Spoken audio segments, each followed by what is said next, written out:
భవానీ గారిని చూస్తా ఉంటే అసలు ఇంత అందమైన అమ్మాయిని లవ్ ఎట్ ఫస్ట్ సైట్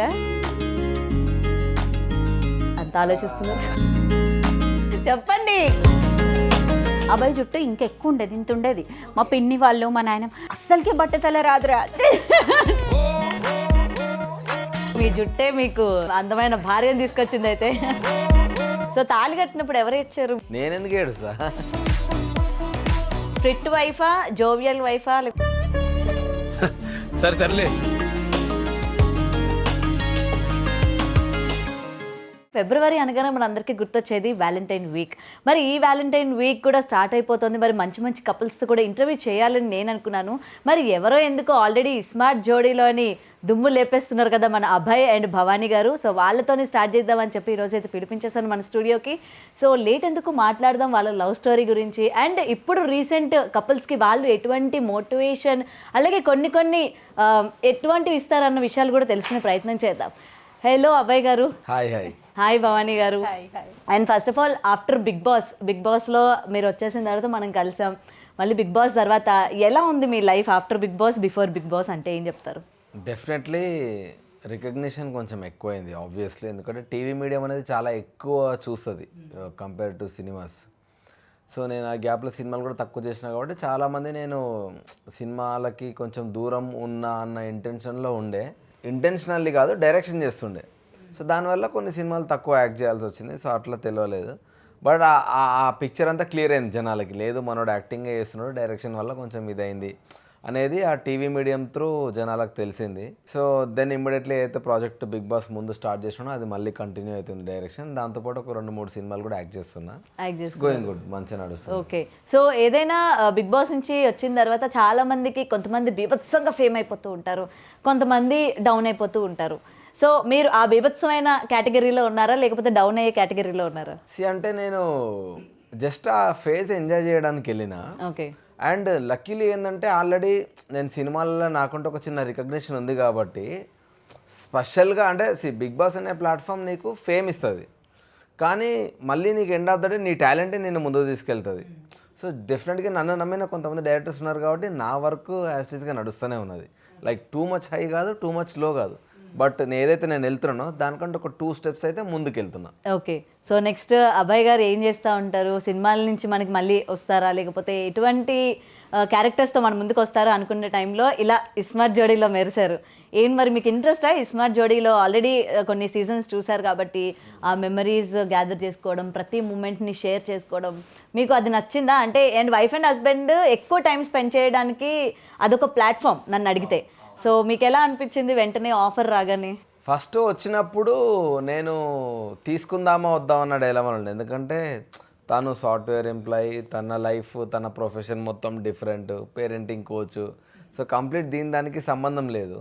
మనం పబ్లిక్ ప్లాట్ఫామ్కి వెళ్తున్నప్పుడు అలవాటు లేకపోతే మనం ఏదో మాట్లాడితే మళ్ళీ అది ఎట్లా రిసీవ్ చేసుకుంటారు జనాలు తెలీదు, తనను ఎందుకు అనవసరంగా ఇటు తీసుకురావడం మళ్ళీ ఇబ్బంది పడుతుంది అన్నట్టు నేను చాలా అనుకున్నా. బట్ ఓంకార్ అన్న వాళ్ళు మాట్లాడినప్పుడు ఒకటే మాట చెప్పినారు, ఈ మూమెంట్ మళ్ళీ రాదు, ఎందుకంటే వైఫ్ అండ్ హస్బెండ్ కలిసి అంతసేపు టైం స్పెండ్ చేసి ఈ చిన్న చిన్న గేమ్స్ ఎప్పుడు ఆడుంటారు మీరు, గుర్తు తెచ్చుకోండి అన్నప్పుడు నాకు అనిపించింది అవును కదా మనం ఆ ఫేజ్ ఎంజాయ్ చేద్దాం మళ్ళీ ఒకసారి అని చెప్పేసి అనుకున్నాము. అండ్ ఆ డెసిషన్ అబ్సల్యూట్లీ కరెక్ట్ అని తొందరలోనే రియలైజ్ అయినాం. స్టేజ్ మీద మేము ఇద్దరం కలిసి డ్యాన్స్ చేయడం కావచ్చు, మా గురించి మేము మాట్లాడుకోవడము, తన మనసులో ఉన్నది చెప్పడము. సో ఓపెన్గా మాకు అనిపించింది మొత్తం ఎక్స్ప్రెస్ చేస్తూ ఉన్నాం. అండ్ డే మొత్తం తనతోటే కలిసి ఉండడము, పక్కపక్కకే కూర్చోబెడతారు. సో మొత్తం ఎటు వెళ్ళినా కలిసే వెళ్తాం అన్నాడు. సో అంత టైం దొరకదు. జనరల్గా మనము ఏదన్నా అవుటింగ్కి వెళ్ళినా కూడా ఏదో ఒక స్పేస్ దొరుకుతుంది, పర్సనల్ స్పేస్, ఎటో వెళ్ళిపోవడం జరుగుతూ ఉంటుంది. కానీ అది ఇద్దరం కలిసి ఉండడం కాబట్టి నేను తీసుకున్న one of the best decision అని నాకు అనిపించింది. చాలా మంచి మెమరీస్ ఇప్పటివరకు అయితే. అండ్ ఇస్మార్ట్ జోడీకి వచ్చిన తర్వాత అభయ్ గారిని పక్కన పెట్టేసి టోటల్ ఫోకస్ అంతా భవానీ గారి మీదే. అంటే ఆమె అసలు అవునా ఇండస్ట్రీతో ఆమెకు సంబంధం లేదా? అంటే చాలామంది మిమ్మల్ని మీ హైపర్ యాక్టివ్నెస్ కావచ్చు, అంటే కెమెరా అంటే ఫియర్ లేదు అట్లా మాట్లాడుతూ ఉంటే ఈమెకి ఇండస్ట్రీ అంటే అన్నీ తెలుసు, ఎప్పుడో మేబీ అన్నిట్లో యాక్ట్ చేసే ఉంటారు, ఆమెకు ఆ భయం లేదా అన్నట్టుగానే, అంటే ఆ కొత్త ఎక్స్పీరియన్స్ అన్నది మీలో మేము చూడలా ఫ్రమ్ స్టార్టింగ్ ఎపిసోడ్ నుంచి కూడా. సో మీకు మేబీ అంటే మీకు ఇంట్రెస్టా అట్లా కెమెరా ముందుకు రావాలి, నన్ను నేను ఎక్స్పోజ్ చేసుకోవాలి, నేనేంటో తెలియాలి అని చెప్పి? యాక్చువల్గా నాకు అసలు జీరో ఇంట్రెస్ట్ ఉండేదండి, కానీ కాన్సెప్ట్ ఆఫ్ స్మార్ట్ జోడీ నాకు చాలా బ్యూటిఫుల్గా అనిపించింది. ఇంకొక థింగ్ ఏంటి అంటే నేను డే మొత్తం అభయ్తోనే ఉంటా కాబట్టి నాకు కెమెరాస్ ఇవేమీ కనిపించవు. అభయ్ అప్పుడప్పుడు రిమైండ్ చేస్తూ ఉంటాడు కెమెరాస్ ఉన్నాయని, కానీ నేను కెమెరాస్ మైక్ ఇలాంటివి పట్టించుకోను. నేను ఎలా ఉన్నానో అలానే ఉంటున్నా. అలానే చాలా జోవియల్గా గేమ్స్ కానీ ఏవి కానీ చాలా అంటే పర్టికులర్గా ఇలానే ఉండాలి, ఇలానే చేయాలి, ఇలానే గేమ్స్ ఆడాలి, లేకపోతే నన్ను నేను ఇలా ప్రొజెక్ట్ చేసుకోవాలి, ఇవేమీ ప్రీ ప్లానింగ్ లేకుండే. జస్ట్ వెళ్ళినామా, ఆడినామా, ఎంజాయ్ చేసినామా, ఆయనతోని కొన్ని జోక్స్ వేసినానా వచ్చినానా. ఇంట్లో కూడా నార్మల్గా జోక్స్ వేస్తాం కదా వైఫ్ అండ్ హస్బెండ్ మధ్యలో, అవే అక్కడ వేయడము. ఆ డెసిషన్ మేకింగ్లో కూడా ఇప్పుడు నామినేషన్స్ ఉంటాయి, ఆ డెసిషన్ మేకింగ్లో కూడా నీ దగ్గర పాయింట్స్ ఉన్నాయి, నా దగ్గర కలిసి చేసే పనులు ఇవన్నీ జనరల్లీ మనం ఇవి ఈ జనరేషన్లో మనం అవి మిస్ అవుతాం. సింగిల్ పర్సన్ డెసిషనే వెళ్తూ ఉంటుంది ఏ ఇంట్లో అయినా, either husband or wife decision. ఇప్పుడు కిడ్ దగ్గరకు వస్తే వైఫ్ డెసిషన్స్ వెళ్ళడం, ఫినాన్షియల్ దగ్గరకు వస్తే హస్బెండ్ డెసిషన్. అలా కాకుండా ఇద్దరు కలిసి మేక్ చేసే డెసిషన్స్ చాలా బ్యూటిఫుల్గా అనిపిస్తున్నాయి. అవి నార్మల్గా మనకి డైలీ లైఫ్లో జరగవు కదండి. అందుకు నేను ఇంకా హైపర్ యాక్టివ్గా ఉండి, మాకు ఎపిసోడ్స్ కూడా 2 o'clock 3 o'clock 4 o'clock అవుతుంటాయా? ఆడిపిస్తారు. అప్పుడు కూడా కాఫీ తాగినామా, యాక్టివ్ అయినామా, సరే ఆడుకున్నాం. కానీ మీకు కొన్ని గేమ్స్ అనిపించవా, అరే ఏంద్రా మా పిల్లలు ఆడాల్సిన గేమ్ మేము మా చేత ఆడిస్తున్నాం? అవి ఎంత టఫ్ అనిపిస్తాయి తెలుసా అండి. ఆ గేమ్స్ చూడడానికి చాలా సింపుల్ అనిపిస్తాయి. ఆ మినిట్కి వెళ్ళినప్పుడు ఏమైపోతుంది అంటే క్విక్, ఫాస్టెస్ట్ హ్యాండ్స్ ఫస్ట్ అన్నట్టు. సో ఆ మినిట్లో అందరికంటే స్పీడ్ చేయాలన్న ఒక అది ఉంటుంది కదా, క్యూరియాసిటీ, ఆ టెన్షను, అది చాలా ఎక్కువ ప్రెషర్ క్రియేట్ చేస్తుంది. అండ్ రెండోది ఆయన ఎక్కువ ఫిజికల్గా స్ట్రెస్ చేయాలనుకోవడం మనల్ని. ఎందుకంటే మనం అంతంత కాస్ట్యూమ్స్ వేసుకొని పెద్ద గేమ్లు ఆడలేము, సింపుల్గా ఆడేలాగానే ఉంటాయి. ఆయన మెయిన్ మోటో ఏంటంటే ఆ గేమ్ని మనం ఎంజాయ్ చేయాలి, as a couple, as a family, చూస్తూ ఆడియన్స్ కూడా నవ్వుకోవాలి. సో అట్లా చిన్న గేమ్స్ ఉంటేనే ఇంట్రెస్టింగ్ ఉంటాయి అన్నది మెయిన్ కాన్సెప్ట్ ఆఫ్ ద షోనే అది. సో అట్లా మీరు చెప్తే షాక్ అవుతారు, చిన్న గేమ్స్. అవును, కానీ అవి ఓడిపోతాం కూడా, ఆ స్టేజ్ పైన బ్లాంక్ అయిపోతామండి. అంటే ఆ లైటింగ్స్ ఎందుకంటే చూసినప్పుడు మేము కూడా అనుకుంటా ఇది గేమా, ఇది వీళ్ళ చేత ఆడిపించడం ఏంది అన్నట్టు అనిపిస్తుంది. ఓడిపోవడం ఇంకా అంటే జనరలీ ఆ లైటింగ్స్కి ఫస్ట్ బ్రెయిన్ బ్లాంక్ అయిపోతుంది. నా విషయానికి వస్తే నాకు ఆ లైటింగ్స్ అవన్నీ అలవాటు ఉండవు కదా, డిఫరెంట్ కలర్స్ ఉండేసరికి థాట్స్ వెళ్ళిపోతూ ఉంటాయి, అక్కడే ఉండవు. ప్రెజెన్స్ ఆఫ్ మైండ్ చాలా తక్కువ ఉంటుంది. బికాజ్ మనకి ఇప్పుడు ఒక వార్మ్ లైట్లో కూర్చోబెడితే మన బ్రెయిన్, మన హార్ట్ అన్నీ యాక్టివ్ మోడ్లో పనిచేస్తూ ఉంటాయి. మనకి ఇప్పుడు తీసుకొచ్చి డిఫరెంట్ లైట్స్లలో మనల్ని యాక్టివ్గా ఉండు అని అంటే ట్రిగర్ సెన్సేషన్స్ అవుతూ ఉంటాయి, లేకపోతే మనకు అది తెలియకుండానే కోపం వస్తూ ఉంటుంది కొన్ని గేమ్స్లో. ఇదేంటి ఇది ఆడలేకపోయినానా అని, అది చాలా ఈజీగా కనిపిస్తుంది అక్కడ, కానీ మనకన్నా క్విక్గా ఆడే వాళ్ళు ఉంటారు. ఆ చిన్న గేమ్స్ అయినా కోపాలు, ప్రేమలు. నాకు ఎందుకు అనిపించిందంటే ప్రదీప్ గారికి అంటే ఒక గేమ్ పెట్టారు కదా, బెలూన్స్ అంటే కలర్స్ అన్నీ కూడా ఒక లైన్లో పెట్టాలి అని చెప్పి గేమ్ ఉంది చూసారు, అది అయ్యో ఇది కూడా ఆడలేకపోయింది, ఇంత ఈజీ గేమ్, జస్ట్ అన్ని మ్యాచ్ ఒకే కలర్లు పెట్టడం కదా, ఇది కూడా ఆడలేకపోతున్నారు ఏంటబ్బా అనిపిస్తా ఉంటుంది. అయితే దాంట్లో ఒక చిన్న అది ఏంటి అంటే మనకి స్ట్రైట్ కనబడతాయి, వాళ్ళు పైనుంచి కిందికి చూడాలి. సో విజన్ కొంచెం వాళ్ళకి డిస్టర్బ్ ఉంటుంది వాళ్ళ పాయింట్ ఆఫ్ వ్యూలో. సో అట్లే ఉంటుంది చిన్న ఇప్పుడు ఒక గేమ్ ఆడిరు అందరు కలిసి, వాటర్ పోస్తూ ఉండాలి. సో అది ఎట్లా అంటే చూసేటప్పుడు సింపులే కదా అనిపిస్తుంది. ఫ్యామిలీ థీమ్లో లెఫ్ట్ అంటే రైట్ పోవాలి, రైట్ అంటే లెఫ్ట్ పోవాలి. సో ఆయన ఎప్పుడు కమాండ్ ఇస్తాడా అని వెయిట్ చేస్తాం ఒకటి. రెండోది కొన్ని సడన్గా ఎడమ అంటాడు, అది తెలీదు. ఎడమ కుడి, ఇప్పుడు కొంతమందికి తెలుగు ఇంగ్లీష్ అంత ఉండరు, ఇప్పుడు ఈమె ఉంది ఎస్పెషల్లీ, ఎడమనగానే కన్ఫ్యూజ్ అయ్యి లెఫ్ట్ సైడ్ వెళ్ళిపోయింది, ఆపోజిట్ వెళ్ళాలి. ఎడమ అంటే కుడి వెళ్ళాలి, కుడి అంటే ఆపోజిట్ వెళ్ళాలి. లెఫ్ట్ అంటే కొంచెం అంటే ఇప్పుడు చెప్పిన ఎడమ అంటే లెఫ్ట్, రైట్ అంటే కుడి అని చెప్పిన ఆ ఇన్స్టింక్ట్ లో పనిచేయదు కదా బ్రెయిన్, అది ఆడతాడు గేమ్. సో అక్కడ మజా వస్తుంది. సో ఏదైనా వైఫ్ అండ్ హస్బెండ్ ని ఇలాగా అంటే మనకి ఎప్పుడో పెళ్లి టైంలో అని ఏదో చిన్న గేమ్స్ ఆడిపించడమే తప్ప, తర్వాత మన బిజీ షెడ్యూల్, ఫ్యామిలీ, పిల్లలు, సంపాదన వీటిలో పడిపోతూ మనకంటూ ఒక ప్రైవేట్ స్పేస్ ఉంటుందని కానీ, లేకపోతే వైఫ్ అండ్ హస్బెండ్ ఇలాంటివి కూడా మనం మాట్లాడుకోవచ్చు, ఇలాంటివి కూడా మనం ఆడొచ్చు అన్నది మర్చిపోతూ ఉంటాం. అండ్ బిజీ లైఫ్లో అందరూ మర్చిపోతున్నారు. బట్ ఇట్లా కలిసి కూర్చోబెట్టి ఇలా ఆడిపిస్తూ ఉంటే మీకు ఎలా అనిపిస్తుంది ఫస్ట్ ఆఫ్ ఆల్? ఎందుకంటే ఆయన ఇండస్ట్రీలోనే ఉన్నారు, మీరు అన్ని కెమెరాల ముందు వైఫ్ అండ్ హస్బెండ్ లాగా, అంటే వైఫ్ అండ్ హస్బెండ్ మీరు కొన్ని షేర్ చేసుకోవడం, కిస్ చేసుకోవడం, అంటే ఆ రొమాన్స్గా, అంటే ఆ రొమాంటిక్గా ఉండడం, అది మీకు ఎలా అనిపిస్తూ ఉంటుంది కెమెరా ముందు? ఫస్ట్ స్టార్ట్ అయినప్పుడు ఈ కాన్సెప్టే బ్యూటిఫుల్ కాన్సెప్ట్ అని ఎందుకు చెప్పానంటే, మనకి ఇప్పుడు మదర్స్ కానీ లేకపోతే ఫాదర్స్ కానీ, ఫాదర్స్ ఎర్నింగ్లో కానీ, మదర్స్ చిల్డ్రన్ని బ్రింగింగ్ అప్లో కానీ బిజీ అయిపోయి వాళ్ళకి వాళ్ళు కూడా చాలామంది మేమిద్దరం అనే కాదు, చాలా కపుల్స్ అంటే పబ్లిక్లో కిస్ చేసుకోవడానికి కానీ హగ్ చేసుకోవడం, కిస్ అంటే ఆడ్గా కాదు, నార్మల్గా చీక్స్ పైన, that is expression of love. అది చూపించడానికి కూడా ఒక మొహమాటం, జస్ట్ భయం, హ్యాండ్ పట్టుకోవడానికి కూడా ఇష్టపడరు wife and ఈ husband. జనరేషన్ కొంచెం అది తగ్గిందిలేండి, హ్యాండ్ పట్టుకొని నడుస్తున్నారు, but kiss and hugs are like not normal ఈ జనరేషన్కి. నాట్ చిల్డ్రన్కి కూడా అలాంటి ఒక అదేదో పెద్ద బ్యాడ్ థింగ్ అన్నట్టు చూపిస్తున్నారు. నేను ఓంకార్ అన్న షోలో చూసింది అదే, దో యూ కిస్ అది నార్మలైజ్ అయిపోయింది ఆ స్టేజ్లో. నీ వైఫ్ని నువ్వు కిస్ పెట్టుకుంటున్నావు, నీ హస్బెండ్ని నువ్వు కిస్ పెట్టుకున్నావు, and that is expression of love. అదేదో ఆడ్ థింగ్ కాదు చేసేది. హగ్స్ కూడా ఇఫ్ యూ విన్, మనకు అది వస్తుంది, అరే మేమిద్దరం కలిసి విన్ అయినాం, ఆ ప్రైడ్ ఉంటుంది. అది చిన్న గేమ్ అయినా సెలబ్రేషన్ బిగ్గా ఉంటుంది. ఆ సెలబ్రేషన్ వల్ల మాకు ఇంకొంచెం ఎక్కువ కిక్ వస్తుంది. ఇప్పుడు ఫర్ ఎగ్జాంపుల్ గేమ్ విన్ అయినాము అని, ఓకే విన్ అయినారు అని అంటే మాకంత ఫన్ రాదు. అమ్మా మీరు విన్ అయినారు అని అన్న కూడా ఒక ఎగ్జైట్మెంట్ క్రియేట్ చేస్తాడు. ఏదైనా ఒక గేమ్ పెడితే దాంట్లో ఒక ఎగ్జైట్మెంట్ పొగుడుతాడు అన్న, భలే ఉన్నారు ఈరోజు మీరు ఇద్దరు అనగానే మనకి ఒక 2 ఇంచుల పైన ఉంటుంది, ఎంకరేజింగ్ ఉంటుంది. అందుకు మాకు అవన్నీ నార్మల్ అయిపోయినాయి. ఇప్పుడు మేము ఇద్దరం కలిసి వస్తున్నాను కూడా చేతులు పట్టుకోవడం, ఇవన్నీ మాకు ఇలానే. ఇప్పుడు మేము ఇంట్లో పిల్లలకు కూడా hugs are like very normal. Family hug చేసుకుంటాము, మమ్మీ డాడీ హగ్, నార్మల్గా హగ్స్ ఆర్ నార్మల్ అన్న విషయాన్ని మేము పాపకు కూడా ప్రొజెక్ట్ చేసాము. అది ఎక్స్ప్రెషన్ ఆఫ్ లవ్ మాత్రమే. అంటే ఇప్పుడు ఏదైనా పాప ఏదైనా చిన్న చిన్న గేమ్స్ ఆడిపిస్తాం ఆమెకి, ఏదన్నా ఆమె చేసిందనుకో ఇమ్మీడియట్లీ ఫ్యామిలీ హగ్ అంటాం, అనగానే వస్తుంది, ముగ్గురు వచ్చి హగ్ చేసుకుంటాం. సో అది ఏంటంటే అట్లాంటివి ఉండాలి, అంటే ఆ ఎమోషనల్ బాండింగ్ చాలా మంది బయట వైఫ్ అండ్ హస్బెండ్ నార్మల్గా అట్లా హగ్ చేసుకున్న అప్రిషియేషన్ లాగా ఉన్నా సరే, ఎందుకు ఇంట్లో ఉండొచ్చు కదా, బయట కూడా అందరికీ తెలియాలా వీళ్ళిద్దరు ఇట్లా ఉంటున్నట్టు, అంటే వెంటనే నెగిటివిటీ అన్నది ఎక్కువ పోర్ట్రే అయిపోతూ ఉంటుంది. అంటే అదే చెప్తా, నెగిటివిటీ అనేది మనం ఏం చేసినా ప్రొజెక్ట్ అవుతుంది. ఎట్లా అంటే ఇప్పుడు మనం వైఫ్ అండ్ హస్బెండ్ కలిసి కూర్చున్నా ఈ అవసరమా వీడి షోలో వచ్చి ఇట్లా కూర్చోవడం అని అంటారు. కలవకపోయినా వాడు మన పెళ్ళామే కదా పక్కకు మంచిగా కూర్చోవచ్చు కదా అని అంటారు. సో అనేటోడు అంటనే ఉంటాడు.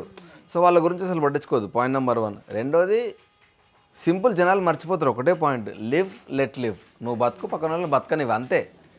చాలా ఈజియెస్ట్ థింగ్ లైఫ్ బతకడానికి.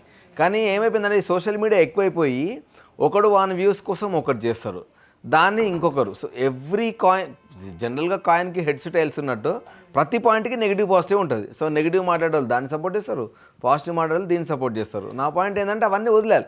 ఒకటే థింగ్, మనం వైఫ్ అండ్ హస్బెండ్, మనం ఎవరికి ఇట్లా ఉండాలి అని చెప్పట్లేదు, మనకు నచ్చినట్టు ఉంటున్నాం అంతే. లెట్స్ ఎంజాయ్ దిస్ ఫేజ్ అన్న మూమెంట్లోనే మేమున్నాం. అలా చేసే వాళ్ళు కూడా నెగిటివ్ మాట్లాడితే వాళ్ళకి వ్యూస్ కూడా వస్తాయి. నెగిటివిటీ అట్రాక్ట్ చేసినంత పాజిటివిటీ అట్రాక్ట్ చేయదు. ఎవరైనా ఇప్పుడు ఫర్ ఎగ్జాంపుల్ రాముడి శ్లోకము, కృష్ణుడి శ్లోకము చెప్తే దానికి 1000 వ్యూస్ ఉంటాయి. అదే ఇప్పుడు మనం దేనైనా తిట్టినట్టు మాట్లాడితే దానికి 1 lakh వ్యూస్ ఉంటాయి. సో నెగిటివిటీని ఎక్కువ మంది చూస్తున్నప్పుడు నెగిటివే మాట్లాడతారు కదా, చూసే వాళ్ళే తప్పు అని కూడా అంటాను నేను. ఫర్ ఎగ్జాంపుల్ ఎంకరేజ్ చేయొద్దు, బేసికల్గా ఎంకరేజ్ చేయకపోతే ఎవడైతే నెగిటివ్ మళ్ళీ వాళ్ళు పాజిటివే మాట్లాడతారు కదా. పాజిటివ్కి ఎక్కువ వ్యూస్ ఉంటే పాజిటివే ఎక్కువ ఎంకరేజ్ చేస్తున్నాను. మనం ఏదైతే ఎంకరేజ్ చేస్తామో అదే జరుగుతుంది అని నా ఒపీనియన్. ఎస్, అసలు అబ్బాయి గారు, నేను అంటే భవానీ గారిని చూస్తా అంటే అసలు ఇంత అందమైన అమ్మాయిని ఫస్ట్ టైం చూడగానే లవ్ ఎట్ ఫస్ట్ సైటా అంత ఆలోచిస్తున్నారు? అలాంటిది. అంత గ్యాప్ ఇచ్చారు ఎందుకు? సిగ్గింగా? ఇప్పుడు 5 ఏళ్ల క్రితం స్టోరీ. అట్లేం లేదు, అంటే మేము కలిసే కంటే ముందు ఫోన్లోనే ఎక్కువ మాట్లాడుకున్నాము. సో ఫోన్లో మాట్లాడుకున్న టైంకే మేము మా ఈక్వేషన్స్ మ్యాచ్ అయినాయి, అంటే మా మైండ్ సెట్ అయింది. So end of the day ఇద్దరు వైఫ్ అండ్ హస్బెండ్ కలిసి ఉండాలంటే ఫస్ట్ కావాల్సింది వాళ్ళకి మైండ్ సెట్ కరెక్ట్ ఉండాలి, ఈక్వల్ మైండ్ సెట్ ఉండాలి, అట్లీస్ట్ అర్థం చేసుకునే మెంటాలిటీ ఉండాలి. సో ఆ కంపాటబిలిటీ మనకు ఉంది అని అంటే ఇంక it's done well and good. ఇక ఇర్రెస్పెక్టివ్ ఆఫ్ ఎట్లా ఉన్నావు, ఏం ప్రొఫెషన్ చేస్తున్నావు, ఏం జాబ్ చేస్తున్నావు, అవన్నీ సెకండరీ. ఇద్దరు కలిసి బతకడం స్టార్ట్ చేస్తే ఎట్లనైనా బతకగలుగుతారు. సో అది నేను ముందే ఫిక్స్ అప్ అయిపోయినా. వచ్చిన తర్వాత దెన్ ఫస్ట్ టైం తను చూసినప్పుడు చెప్పేసిన, అంటే అప్పటికే చెప్పేసిన నేను చేసుకుందాం అనుకుంటున్నా అని. దెన్ ఫస్ట్ టైం కలిసినప్పుడు చెప్పండి, కంటిన్యూ చేయండి. అదే. ఆయన సిగ్గు పడతా పడతా అక్కడ ఆకులన్నీ అదేం లేదు. సో ఫస్ట్ టైం కలవంగానే అదే ఇట్లా ఏమన్నా ఏం ఆలోచించినావు అని అన్నా, చేసుకుందాం అని చెప్పేసి. మీరు కూడా ఇక ఓకే నాకు కూడా ఎలాగో చేసుకోవాలి కదా అని చేసుకున్నారా, లేకపోతే అబ్బాయి గారిలో ఏం బాగా అట్రాక్టివ్ అని? అబ్బాయి పెళ్లి చూపులకు వచ్చిపోయిన తర్వాత మా ఇంట్లో చుట్టాలందరూ ఉంటారు కదా, మాది 3rd ఫ్లోర్లో ఇల్లు అనమాట. పైనుంచి కిందకు చూసినారు అబ్బాయి వెళ్తుంటే. అబ్బాయి జుట్టు ఇంకెక్కువ ఉండేది, ఇంత ఉండేది. మా పిన్ని వాళ్ళు మా నాయన అస్సలకి బట్టతల రాదురా ఇప్పుడు మెయిన్ అది యాక్చువల్లీ అస్సలకి బట్టతల రాదురా, చేసుకోరా, బొజ్జ లోపల పోతుంది కానీ బట్టతల అయితే రాదురా, అది ఇంపార్టెంట్ రా, 40 ఏళ్ళు వచ్చినా బట్టతల రాదురా. మీ ఫ్యామిలీలో ఎవరికి లేదా? లేదు, ఎవరికి లేదు. అయితే ఓకే. పైనుంచి జుట్టుని అది నిజమా, ఒకసారి పీకి చూద్దాం, అది నిజం, ఎన్ని డౌట్లు మా ఇంట్లో వాళ్ళకి. అది నిజం జుట్టు అంతట్లుంది రా, ఈ రోజులలో జుట్టు అంతా వెనక్కి వెళ్ళిపోయి. ఆయనకి టెన్షన్స్ అవన్నీ ఎక్కువ లేవనుకుంటాను మోస్ట్లీ, అంతే కదా. సాఫ్ట్వేర్ లో కొంచెం బొజ్జ, కొంచెం బట్టతల అది ఉంటుంది నార్మల్గా, అంటే 90% మా దాంట్లో అవి చూస్తాం. నాట్ అబౌట్ ప్రొఫెషన్, అది బేసికల్ ఏంటంటే జీన్స్, అది అంతే, దానికి మించి ఏం చెప్పలేము. ఇప్పుడు మా డాడీ వాళ్ళ డాడీకి మా డాడీ వాళ్ళ daddy 86 at the age of 86 చనిపోయిండు. ఆయన చనిపోయేప్పటికి కూడా ఆయనకు వైట్ హెయిరే తక్కువ ఉండే ఆ ఏజ్కి. నాకే ఇప్పుడు చాలా ఉన్నాయి, బట్ ఆయనకు తక్కువ ఉండే. హెయిర్ లాస్ కూడా ఎక్కువ లేదు, ఫుల్ హెయిర్ ఉండే, థిక్ హెయిర్ ఉండే. సో ఎక్కడో అక్కడక్కడ కొంచెం హెయిర్ పోయింది. సో సేమ్ అదే డాడీకి వచ్చింది, సేమ్ అదే నాకు వచ్చింది. మేబీ అంతే అంటారు. ఇప్పుడు ఉన్న అబ్బాయిలకి ఏమైనా కొంచెం ఇవ్వండి సార్, ఆల్రెడీ జస్ట్ 20 దాటిరంటే మొత్తం పండిపోయి సగం ఎకరాలు ఎగిరిపోతున్నాయి. ఇంకా పెళ్ళి అయ్యి పిల్లలు పుట్టేసరికి ఇంకేం ఉండట్లే అంటే వాళ్ళకి. ప్రొడక్ట్సే టూ మచ్ ప్రొడక్ట్స్ వాడడం కూడా మంచిది కాదు దేనికి కూడా. నేను ఎక్కువ ఏది నేను ఒక్క షాంపూ ఫిక్స్ అయినంటే నేను అసలు దాన్ని మార్చా బై మిస్టేక్ కూడా. ఎక్కడన్నా అది తేడా వచ్చింది అంటే తప్ప ఎక్కడ పోయినా అదే క్యారీ చేస్తా. నార్మల్ రెగ్యులర్ కోకోనట్ ఆయిలే వాడతా. అంటే నాకు భయం ఎక్స్ట్రా, నాకు ఏదైనా సోప్ పడ్డది అనుకోండి, సపోజ్ నేను స్నానం చేసినాక అది సెట్ అయింది అనుకో, ఇంకా దాన్ని వదిలిపెట్టా, వాడు కంపెనీ మార్చాలి తప్ప. అట్లా ఒకప్పుడు మార్గో సోప్ వాడుతుండే, వాడి నేను వాడుతున్న సోప్ ఏదైతే మిస్ అయిందో దాని తర్వాత వేరే దానికి వచ్చింది. సో అట్లా నాకు ఎక్కువ ఎక్స్ప్లోర్ అంటే ఎక్కువ నువ్వు చేసిన కొద్దీ ఎక్కువ కెమికల్స్ యాడ్ అయిపోతుంది, దాంతో మీ జుట్టే మీకు ఇంత మంచి అందమైన భార్యను తీసుకొచ్చింది అయితే. జుట్టు కాదులే మేము, అంటే అంటే ఫ్యామిలీ మెంబర్స్ అందరికి అట్రాక్ట్ అనిపించింది అదే కదా. పైనుంచి చూసి అది విగ్ కాదేమోరా, నిజమేనేమో, యాక్టర్స్ అనగానే విగ్ ఏమో అనుకుంటారు, నిజమేనేమో అని చెప్పి టాక్. సో చాలా మంది అంటే సెలబ్రిటీని పెళ్లి చేసుకోవాలని చాలా మంది కోరిక ఉంటుంది, అరే నేను వీళ్ళు చేసుకుంటా అని. కానీ చేసుకున్న తర్వాత అరే నా పెళ్లికి ఎవరు వస్తారు, సెలబ్రిటీ గెస్ట్లాగా ఎవరు వస్తారు ఉంటుంది కదా మనకి, ఈయన వస్తారా అని చెప్పి. సో మీకు మీ పెళ్ళికి ఈయన సెలబ్రిటీ అని తెలుసు, సో ఎవరు వస్తారు అని చెప్పి మీరు ఏమైనా అడిగారా, వీళ్ళు పిలుద్దాం అని? జీరో అసలు అది ఎందుకు మీరు అడిగినాక అవును నాకు అది ఎందుకు రాలేదు అప్పుడు అనిపిస్తుంది. అసలు జీరో. మీరు ఎంతమందిని పిలుస్తున్నారు, మేము ఎంతమందిని పిలుస్తున్నాం. నాకు కూడా కొంచెం ఏంటంటే ఎవరినన్నా పిలవాలన్నా కూడా మోమాటమే, అంటే ఏ పనులు ఉంటారో ఏమోలే అని. ఎందుకంటే ఫ్రెండ్స్ నుంచి కూడా వస్తుంది, హే అవును నీ పెళ్లికి ఎవరు వస్తున్నారు, సెలబ్రిటీ కదా మీ ఆయన అని చెప్పి అడిగారు. కానీ నేను అబ్బాయిని ఎప్పుడు అడగలేదు ఎవరు వస్తున్నారు. జనరల్లీ మమ్మీ వాళ్ళు మాట్లాడుకున్నప్పుడు మీ సైడ్ ఎంతమంది, మా సైడ్ ఎంతమంది, కానీ స్పెసిఫిక్ గా ఎవరు అన్న డిస్కషన్ రాలేదా? అబ్బా నేను కానీ చేసుకుని ఉంటే నాకు నందమూరి బాలకృష్ణ, మెగాస్టార్ చిరంజీవి గారు అందరిని పిలిచండి అని చెప్పేదాన్ని తెలుసా. అయ్యో మీకు ఐడియానే రాలేదైతే. ఐడియా రాలేదు. ఇప్పుడు ఏ టెన్షన్ ఆ టెన్షన్, అయ్యో పెళ్లి లేట్ అవుతుంది, టైం అయిపోతుంది, ఏ ఉంటాయి టెన్షన్స్. 14th అనుకున్నా. అంటే వాళ్ళు ఉండేది వరంగల్, మేము ఉండేది సిద్దిపేటలో.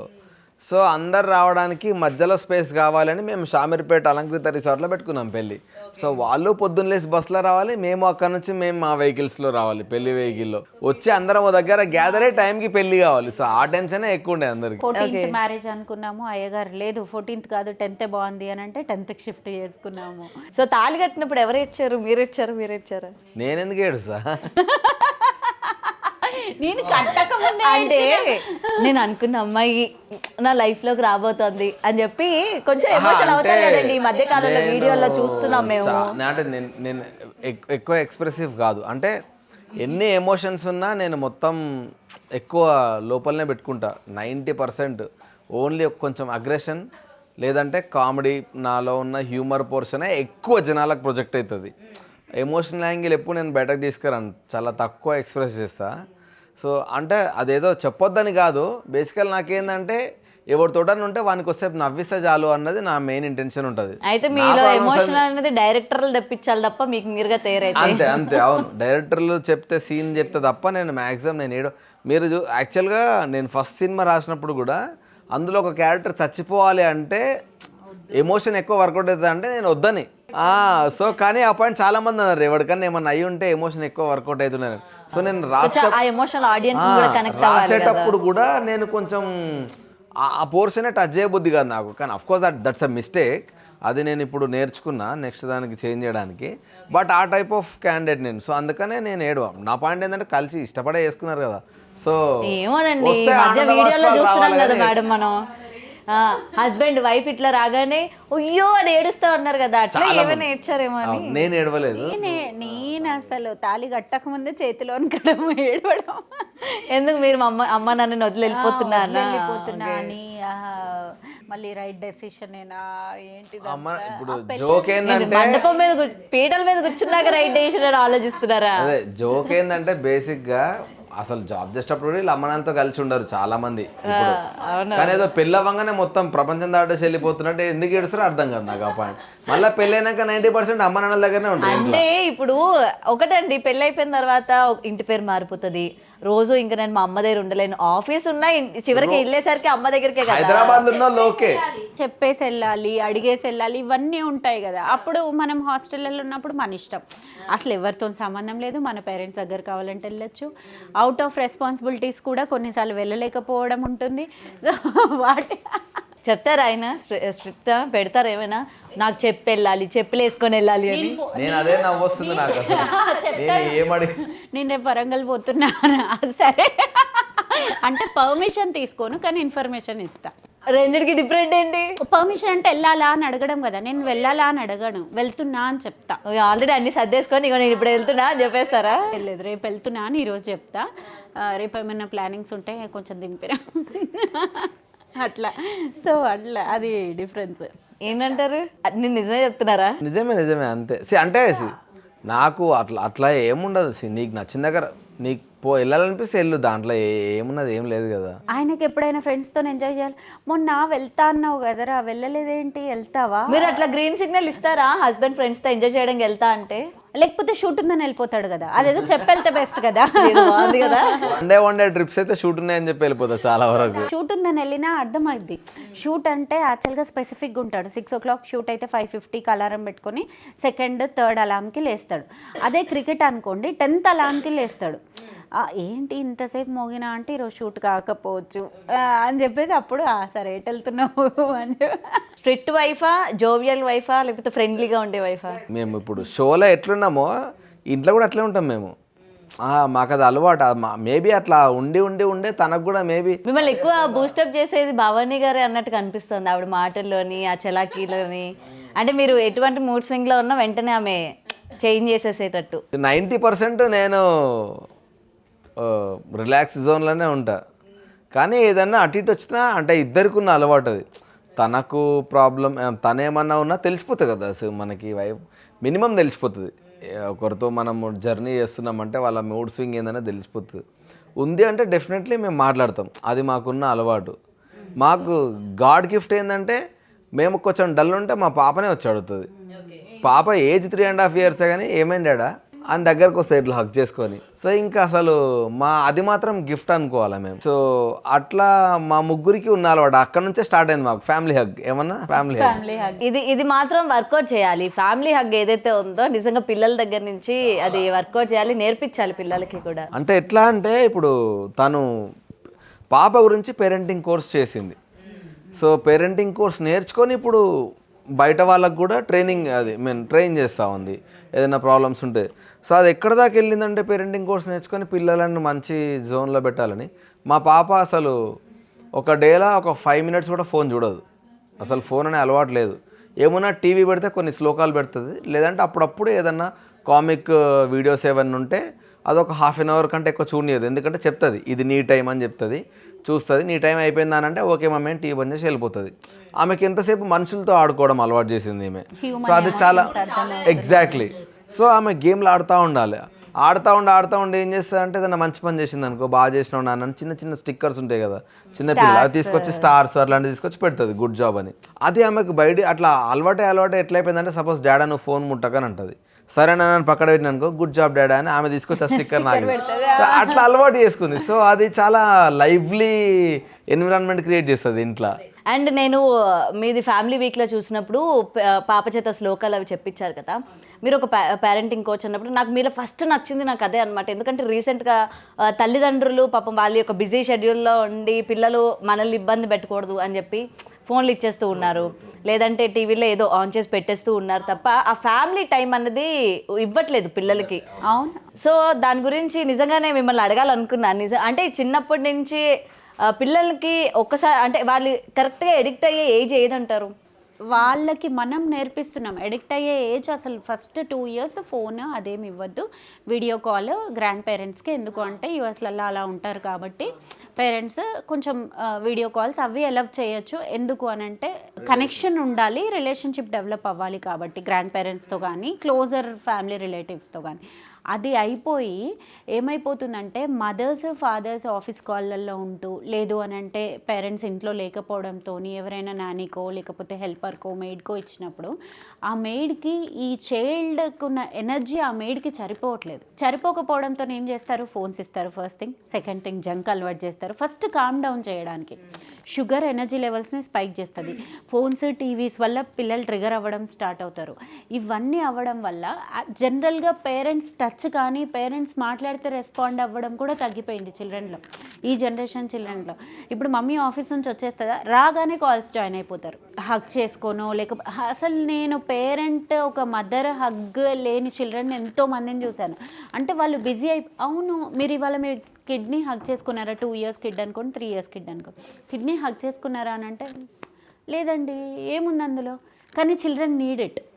మన మదర్స్కి అది అవసరం లేకపోయినా, మదర్స్కి జనరల్లీ అది అవసరము, కానీ చిల్డ్రన్కి అది ఇంకా అవసరం. అది మిస్ అయిపోతారు డే టు డే స్కెడ్యూల్. అది వాళ్ళ తప్పు కూడా కాదు, డే టు డే స్కెడ్యూల్లో పడి. ఎంతమంది పేరెంట్స్ చిల్డ్రన్ స్కూల్ నుంచి వచ్చేసరికి ఇంట్లో ఉంటున్నారు? మ్యాక్సిమం ఉండరు మెయిడ్స్ ఉంటారు, లేకపోతే హెల్పర్స్ ఉంటారు, అట్లా. అది వాళ్ళకి లోటు. ఇప్పుడు మన జనరేషన్కి వచ్చేసరికి మనం స్కూల్ బస్సులు దిగేసరికి పేరెంట్స్ అక్కడ వెయిట్ చేసేవాళ్ళు. అది వెల్కమింగ్. అమ్మయ్య మేము ఒక స్ట్రెస్ ఎన్విరాన్మెంట్ నుంచి, స్కూల్ అనేది మనకు అప్పుడు స్ట్రెస్. ఇప్పుడు స్కూల్స్ లిబరల్ అయిపోయినా కానీ కూడా ఇంటికి వచ్చేసరికి ఒక రిసీవింగ్ హ్యాండ్ ఉండాలి. అది ఇప్పుడు చిల్డ్రన్కి లేదు. అది మనం ఎంత ఆలోచించినా అది మనం వాళ్ళకి చేసే లోటే. అది దాన్ని ఎట్లా ఫుల్ఫిల్ చేయాలి? ఎవరో ఒకరు అంటే అమ్మమ్మ నుంచినా కానీ కూడా ఒక 1/2 hour 1 hour తర్వాత మమ్మీ వచ్చి తన రోల్ తను ప్లే చేయాలి. మమ్మీ కానీ డాడీ కానీ అది ఎవ్వరం చేయలేకపోతున్నాం ఈ జనరేషన్లో. ఆ రీజన్ వల్లనే నేను అయాంతికని 3 years వర్క్ ఫ్రమ్ హోమ్ చేశానండి. తన్ని బ్రింగింగ్ అప్ కోసం first 3 years she is with me only. మా మమ్మీ వాళ్ళు మీరు ఇద్దరు బిజీ కదా మేము తీసుకెళ్తాం, లేకపోతే మా మామయ్య ఉండేవాళ్ళు అప్పుడు, మేము తీసుకెళ్తామంటే నాకు కోపం వచ్చేసేది. ఎందుకు తీసుకెళ్ళాలి, నేను చూసుకుంటా. అందరికీ ఉండేది అదే 24 hours. నేను వర్క్ నైట్ చేసుకుంటా, ఆఫీస్ వర్క్. నేను డైరీలో కూడా ఫస్ట్ ప్రయారిటీ అయాంతికాస్ నీడ్స్ అనే రాసుకుంటా. ఫస్ట్ అయాంతిక నీడ్స్, తర్వాతే నా ఆఫీస్. అట్లా కానీ ఇప్పుడు పేరెంట్స్ ఎట్లా అయిపోయినారంటే పిల్లలకి డబ్బులు ఇస్తే మంచి లైఫ్ ఇచ్చినట్టు ఫీల్ అవుతున్నారు, కానీ వీళ్ళ టైం ఇస్తే మంచి లైఫ్ ఇచ్చినట్టు. అది పేరెంట్స్కి మిస్ అయిపోతున్నారు. End of the day parents కూడా మళ్ళీ గిల్ట్ ఫీల్ అవుతున్నారు. అబ్బా మా బేబీకి ఇది చేయలేకపోయినాం. ఆ గిల్ట్ ఏదో వాళ్ళు ఏదో ఒకటి తప్పు చేసిన తర్వాత అప్పుడు ఫీల్ అవుతూ ఉన్నారు, ఇది మన వల్ల అయింది, మనం అటెన్షన్ ఇవ్వాల్సిందేమో. పిల్లలు మొండైపోతారు. పిల్లలు పేరెంట్స్ మాట వినరండి, బేసికల్గా వినరు, స్టబర్న్ తయారవుతారు. కానీ పిల్లలు పిలిచినప్పుడు పేరెంట్స్ కూడా వినరు, బిజీగా ఉండి. అది వాళ్ళు అసలు రెక్టిఫై కూడా చేసుకోరు. అవును వాళ్ళు వీళ్ళు ఎట్లా ఫీల్ అవుతారంటే మేము బిజీగా ఉన్నాం అందుకే మేము పలకట్లేదు. కిడ్స్ గేమ్ కూడా బిజీయే, అది వీళ్ళు అర్థం చేసుకోరు. ఆ రప్చర్ వల్ల మనం ఎట్లుండాలి అని అంటే పిల్లలు కానీ పేరెంట్స్ కానీ సేమ్ టీమ్ అయిపోయి, నాన్న ఈ టైంలో నేను చదువుకుంటా. ఇప్పుడు నేను ఇంతకుముందు చెప్పిన 1/2 hour బేబీ టీవీ చూసిందంటే ఆ డే మొత్తం టీవీ అడగదా, మమ్మీ ఇది నీ టైం, ఇప్పుడు డాడా ఇది నీ టైం. అట్లా సెగ్రిగేట్ చేసుకొని తను మెంటల్లీ మమ్మీ వాళ్ళు నాకు ఒక ఆప్షన్ ఇచ్చినారు, నాతో స్పెండ్ చేస్తున్నారు అన్న ఒక థింగ్తో ఉండాలి కిడ్స్. అలా కాకుండా డే అంతా వాళ్ళతో ఉండకుండా లాస్ట్కి నువ్వు ఇది చేయకు అది చేయ, ఎందుకు వింటారండి? వినరు. అలాంటి ఒక జనరేషన్లో ఉన్నాం మనం ఇప్పుడు. దట్ ఈస్ ద రీజన్ నేను పేరెంటింగ్ కోచింగ్. నిజంగా నాకు అది చూసినప్పుడు మంచిగా అనిపించింది. లిటరలీ నేను కూడా అది నేర్చుకోవాలి, ఎందుకంటే నేను కూడా ఇంత బిజీ షెడ్యూల్, ఈవినింగ్ వరకు ఇక్కడ ఉంటాం, ఇంటికి వెళ్ళేసరికి నా కూతురు ఆడుతూ ఉంటుంది. వెళ్ళేసరికి అలసిపోయి వెళ్తాము, టైం ఇవ్వలేము. వస్తూ ఉంటుంది, ఆడుతుంది, కానీ అంత ఎఫర్ట్ మన నుంచి పెట్టలేను అనమాట. నేనైతే పెట్టలేను, ఎందుకంటే ఇక్కడ పరిగెట్టే వర్క్లో బిజీగా ఉండి. బట్ చూసిన తర్వాత అదే అనిపించింది, లిటరలీ అవును ఎంత మిస్ అవుతుంది, నిజంగా మనం కూడా అంత టైం ఇవ్వాలి అని చెప్పి నేర్చుకున్నాను. యాక్చువల్లీ నేను మీ ఎపిసోడ్ చూసిన తర్వాత నిజమే కదా అరే అన్నట్టు అనిపించింది. అండ్ ఇవాళ ఇది వినిన తర్వాత ఇది నిజంగా నేను ఇంప్లిమెంట్ కూడా చెయ్యాలి అనిపించింది. నిజంగా అంటే కొద్ది రోజులు కష్టమవుతుంది, కానీ ఈ పీరియడే మనం మిస్ అవుతాం లైఫ్లో మళ్ళీ ఫర్దర్గా. ఎందుకంటే 6-7 ఇయర్స్ వచ్చిన తర్వాత పిల్లలు 2nd, 3rd క్లాస్కి వెళ్ళిపోయిన తర్వాత స్లోగా వాడికి వాళ్ళ సర్కిల్ ఫామ్ అయిపోతుంది. సో ఆ టైంలో వాళ్ళు పేరెంట్స్ కంటే ఫ్రెండ్స్తో ఎక్కువ ఉండడానికి ఇష్టపడతారు, ఎందుకంటే వాళ్ళ సేమ్ ఏజ్ గ్రూపు, వాళ్ళు ఆడుకుంటారు కాబట్టి ఒకటే మైండ్ సెట్లో ఉన్నోళ్ళు ఆడుకోవడానికి ఎక్కువ ఇష్టపడతారు. సో అప్పుడు మనకి తెలియకుండానే స్లోగా మన కంటే వాళ్ళ ఫ్రెండ్స్తో టైం ఎక్కువ స్పెండ్ చేయడానికి వాళ్ళు వెళ్ళిపోతూ ఉంటారు. అది వెళ్ళిపోయి ఏ స్టేజ్కి వెళ్ళిపోతుంది అంటే, ఒక స్టేజ్లో వాడు ఏదైనా సీక్రెట్ షేర్ చేసుకోవాలన్నా కూడా మా పేరెంట్స్ కంటే ఫస్ట్ ముందు ఫ్రెండ్స్కి ప్రిఫరెన్స్ ఇవ్వడం స్టార్ట్ చేస్తారు. అదే మనమే ఫ్రెండ్స్ లాగా చిన్నప్పటి నుంచి వాళ్ళతో మూవ్ అవ్వగలిగితే అట్లీస్ట్ వన్ పేరెంట్ సో ఏదున్నా కూడా ఫస్ట్ మనకు చెప్పగలిగేలాగా ఉండాలి వాళ్ళకి ఏ ప్రాబ్లం వచ్చినా కూడా. సో అది చిన్నప్పటి నుంచి స్టార్ట్ చేస్తే అది డెఫినెట్గా వర్కౌట్ అవుతుంది అన్నది ఇప్పుడు జస్ట్ మేము 3.5 years కాబట్టి ఇట్స్ ఆర్ ఎక్స్పెక్టేషన్. సో అందుకని మేము ముందు నుంచే ఆ ప్రాసెస్లో ఉన్నాం. So hope things will go in. So నిజంగానే మేము అంటే బయట మేము అనుకుంటూ ఉంటాం ఇండస్ట్రీకి సంబంధించిన వ్యక్తి అంటే పిల్లలకి చూడడానికి వీళ్ళకి పెద్ద టైం ఎక్కడ ఉంటుంది అనుకుంటాం, కానీ లేదు, అంటే అనుకున్నదంతా రాంగ్ అని చెప్పి మీరు ప్రూవ్ చేస్తున్నారు. నిజంగా అంటే పిల్లలకి మనం ఎంత టైం ఇవ్వాలి, వాళ్ళతో ఎంత టైం స్పెండ్ చేయాలి అన్నది ఎవరెవరు బిజీ షెడ్యూల్స్లో ఉన్నా ఫ్యామిలీ టైం అన్నది ఏదైతే ఉందో నిజంగా ఇద్దరు కూడా ఈక్వల్ బ్యాలెన్స్ చేస్తూ ఉన్నారు. ఆ విషయంలో మాత్రం సూపర్ అండి మీరు. Credits to her. లిటరల్లీ నిజమే, మీరు ఎంత బిజీగా ఉన్నా అంటే ఫస్ట్ ఆఫ్ ఆల్ అది నేర్చుకోవాలన్న థాట్ తనకు రావాలి కదా. డెలివరీ టైంకే ఒక కోర్స్ నేర్చుకుంది, డెలివరీ ఎట్లా అవ్వాలి, ఏమేమి ఫుడ్ తినాలి, అదొక కోర్స్ నేర్చుకుంటూ దెన్ పాప పుట్టిన తర్వాత రైట్ పేరెంటింగ్ కూడా నేర్చుకుందామని తనకి ఎందుకు అనిపించిందో మరి స్టార్ట్ చేసింది. సో ఆ చేంజెస్ అవి చెప్తున్న విధానం అవి నాకు కూడా బాగా నచ్చినాయి. సో స్లోగా నేను వింటూ వచ్చిన ఎట్లా ఉంటే కిడ్స్ ఉంటారు, ఏం చేస్తే ఉంటారు అనేది. సో అని నేను ప్రాక్టికల్గా నా పాపతో చూస్తూ ఉన్నా. 3.5 years చాలామంది అడుగుతారు ఏంద్రా బాబు మీ పాప అసలు ఫోనే ముట్టుకోదు అని. ఎందుకంటే ఫోన్ అన్న ఆప్షన్ తెలియదు ఏదన్నా. ఇంకా నేను ఈ రోజుల్లో ఏమైపోయిందంటే ఫోన్ ముట్టుకోకపోతే అవునా ముట్టుకోదా, అదేదో పెద్ద పాపం లాగా. అవును పేరెంట్స్ కూడా ప్రౌడ్గా చెప్తారు, మీకు తెలుసా మా బేబీ స్విగ్గీలో ఆర్డర్ చేసుకుంటుంది, నా బిడ్డ 3 years కానీ she'll order by her self. అది వాళ్ళ చైల్డ్హుడ్, బ్యూటిఫుల్ చైల్డ్హుడ్ని మనం తీసేసుకున్నట్టు. వాళ్ళు ఎట్లా అంటే చూడు టెక్నాలజీని ఎంత త్వరగా వాళ్ళు గ్రాప్ చేసుకున్నారు, ఎంత త్వరగా వాళ్ళు మూవ్ ఆన్ అవుతున్నారు అన్నట్టు. కానీ యాక్చువల్గా అది వాళ్ళకి స్ట్రెస్ ఎక్కువ, అది ఆలోచించాం మనం. అంటే ఆ లైట్ మంచిది కాదు, first of all phone light మనకే మంచిది కాదు. వాళ్ళు అలవాటు అయ్యారు అనుకోండి, అంటే చిన్న ఏజ్లో మనం ఏజ్ చూపిస్తే వాళ్ళకి పెద్దగైనాక లైఫ్ అదే. చిన్నప్పుడే మనం అలవాటు చేస్తే అది ఇబ్బంది అవుతుంది. అది నేను ప్రాక్టికల్గా చూస్తున్నా కాబట్టి ఎస్, ఎట్లయితే నేను స్మార్ట్ జోడీ నా డెసిషన్ రైట్ అన్నానో తన డెసిషన్ నాకు చాలా బాగా నచ్చింది. అండ్ ఇప్పుడు తను అది ఏదైతే నేర్చుకుందో ఆ నేర్చుకున్నది ఇంకో నలుగురికి హెల్ప్ అవుతుంది. సో నాకు ఇంకా హ్యాపీ అనిపించింది. అండ్ మొత్తం అంటే వైఫ్ అండ్ హస్బెండ్ దగ్గర అంటే ఈ మధ్యకాలంలో మనం చూస్తూ ఉన్నాం, చిన్న గొడవ వచ్చినా లేకపోతే ఏది వచ్చినా సరే వెంటనే విడిపోవడమే మెయిన్ డెసిషన్ అని చెప్పి తీసేసుకుంటూ ఉన్నారు. అభయ్ గారిని అడిగితే అసలు ఒక వైఫ్ని మనం ఎలా హ్యాండిల్ చేయాలి, లేకపోతే ఒక హస్బెండ్ని మనం ఎలా హ్యాండిల్ చేయాలి అంటే ఏం చెప్తారు? బేసిక్గా ఎవరి పర్సనల్ లైఫ్ వాళ్ళకు ఉంటుంది. సో ఆ స్పేస్ని మనం ఇద్దరం ఇచ్చుకోవాలి. ఇంకోటి అండర్స్టాండింగ్. నేను ఒకటే సింపుల్ లైన్లో చెప్తా, విడిపోవడానికి 1000 కారణాలు ఉన్నా వాళ్ళు కలిసి ఉందామని డిసైడ్ అయినప్పుడు ఒక్క కారణం అని ఉంటుంది, లేకపోతే కలవరు కదా. ఒక్క కారణం అని ఉంటుంది మనం కలిసి ఉందామని అనడానికి. ఆ ఒక్క కారణం ఆలోచిస్తే ఈ 1000 కారణాలు వెళ్ళిపోతాయి. ఎంతసేపు నువ్వెంత నేనెంత అనుకుంటే పోతుంది. మేజర్ ప్రాబ్లం ఎనీ పేర్ కపుల్ మధ్యలో జరిగేది ఈగో, ప్రొఫెషనల్ లైఫ్. సో ఎక్కువ మనం టైం ప్రొఫెషనల్ లైఫ్ స్పెండ్ చేస్తూ ఉంటాం, ఇంటికి వచ్చిన తర్వాత వైఫ్ అండ్ హస్బెండ్ కలిసి మాట్లాడుకోవడం ఇది తక్కువైపోతుంది. ఇది అయిపోవడం వల్ల ఇంకోటి ఏంటంటే ఒక take it for granted situation ఒకటి ఉంటుంది. ఏంటి అంటే ఎట్లయినా ఇంటికి వెళ్ళిన తర్వాత మనం కలిసే ఉంటాం కదా అన్న పాయింట్లో మనం అనుకుంటాం, కానీ ఇంటికి వెళ్ళినా కలిసి ఉండం, జస్ట్ తింటాం పడుకుంటాం అంతే. మాట్లాడుకునే టైం తగ్గిపోతుంది. సో ఒకరితో ఒకరు ఎక్కువ మాట్లాడుకుంటూ వెళ్తూ ఉంటే ఆ ప్రాబ్లం ఎప్పుడు రాదు. అండ్ ఎన్ని ప్రాబ్లమ్స్ వచ్చినా ఒకరు సిచ్యువేషన్ ఏదైనా జరిగితే ఇంకోరు కామ్ డౌన్ చేయగలగాలి. లేదా ఏదైనా ఆర్గ్యుమెంట్ ఇమీడియట్లీ ఎప్పుడు పెట్టకూడదు. నా పర్సనల్ పాయింట్ అయితే వైఫ్ అండ్ ఏదైనా గొడవ అయిందనుకో, ఓకే కామ్ డౌన్, తర్వాత మాడదాం మనం దీని గురించి అని మనం స్కిప్ చేస్తే, దెన్ ఆ తర్వాత కూడా నీకు సేమ్ యాంగర్ ఉందనుకో సేమ్ పాయింట్ పైన, అప్పుడు కూర్చొని డిస్కస్ చేసుకోవచ్చు. ఎందుకంటే క్షణికావేశాలు చాలా ఉంటాయి, దాంట్లోనే మనం డెసిషన్లు ఎక్కువ తీసుకుంటాం. ఆ ఆవేశం వచ్చినప్పుడు మనం ఒక స్పేస్ ఇచ్చి కొంచెం టైం గ్యాప్ ఇచ్చినామంటే దాదాపు అది కామ్ డౌన్ అవుతుంది. ఇఫ్ ఇన్ కేస్ అది అవ్వకపోతే అప్పుడు కూర్చొని మాట్లాడుకోవచ్చు. అండ్ ఆ యాంగర్ కూడా తగ్గుతుంది, నువ్వు మాట్లాడే విధానం కూడా చేంజ్ అవుతుంది. సో సడన్గా మాత్రం ఏ క్విక్ కాన్వర్జేషన్లో దిగకూడదు అన్నది నా పాయింట్. ఈ 2-3 ఫాలో అయితే ప్రాబ్లమ్స్ ఎక్కువ రావు. సో అబ్బాయి గారికి కోపం వస్తూ ఉంటుంది అంటే చూస్తే, అంటే ఫస్ట్ టైం ఆయన చూసిన వాళ్ళు అమ్మో ఈయన చాలా కోపంగా, అంటే ముక్కు మీద కోపం ఉండే మనిషి అన్నట్టు చూడగానే అనిపించేస్తుంది ఆయన చూడగానే. సో మీరు ఎలా హ్యాండిల్ చేస్తారు అబ్బాయి గారికి కోపం వచ్చినప్పుడు? అంటే చాలా స్ట్రెస్లు ఉంటూ ఉంటే బయట షూట్స్లో కావచ్చు, ఆయన రెగ్యులర్ బిజీ టైంలో, ఇంటికి వచ్చిన తర్వాత మీరు దాన్ని ఎలా హ్యాండిల్ చేస్తారు? కోపం యాక్చువల్గా నాకు ఎక్కువ అబ్బాయి ఇంట్లో అయితే. ఎందుకంటే పాపని మేనేజ్ చేస్తూ అగైన్ ఆఫీస్కి వెళ్ళేసి వచ్చి నేను స్ట్రెస్ అయిపోయి ఉంటా. అబ్బాయి వచ్చి ఆమ్గా టీవీ చూస్తూ ఫోన్ చూస్తూ ఉంటే నా వల్ల కాదు. ఇంకా అంటే నాకు ఒక ప్రాబ్లం ఉంది. అది ఏంటి అంటే, నేను ఏదైనా స్టోరీ రాసినా ఏం రాసినా సినిమాకి సంబంధించి ఏమైనా రాద్దాం అనుకున్నా నా ఫోన్ నోట్ ప్యాడ్లో రాసుకుంటా ఉంటా కంటిన్యూస్గా. సో మనకి ఏంటంటే ఇప్పుడు రైటింగ్ అనేది నీకు ఒక సడన్ టైమింగ్లోనే మనకి తడుతుంది. కూర్చొని ఒకటే ఫ్లోలో రాసుకుంటూ వెళ్ళలేము మనం ఎప్పుడైనా ఏదైనా స్టోరీ రాసినా. సో నాకు ఏ మిడ్ నైట్ సడన్గా థాట్ వచ్చినా దాన్ని మనం ఫోన్ తీసి నోట్ ప్యాడ్లో రాస్తూ ఉంటాం. సో అది నాకు అలవాటు అయిపోయింది. ఈమె ప్రాబ్లం ఏంటంటే ఒక పర్టికులర్ టైం వచ్చిన తర్వాత ఆపేసి పడుకోరా అని తను అంటది. నాకేందంటే ఏదైనా బెటర్మెంట్ ఐడియా వచ్చింది అనుకో, రేపు పొద్దున మర్చిపోతాం. డైరెక్టర్లకు అంతే కదండి, రేపు పొద్దున మర్చిపోతాం. ఎగ్జాక్ట్లీ అదొక్క మేజర్. 3 లేవండి ఫోన్ పట్టుకొని మొన్న నైట్ ఏదో అంటే ఏదైనా యూట్యూబ్లో ఏదైనా వీడియోస్ చూస్తూ ఉంటా, ఏదైనా ఇన్ఫర్మేషన్ వస్తుందేమో అని ఇమ్మీడియట్లీ నోట్ ప్యాడ్ రాసుకుంటా ఉంటా. సో అదొక్కటే నా మేజర్ డ్రాబ్యాక్.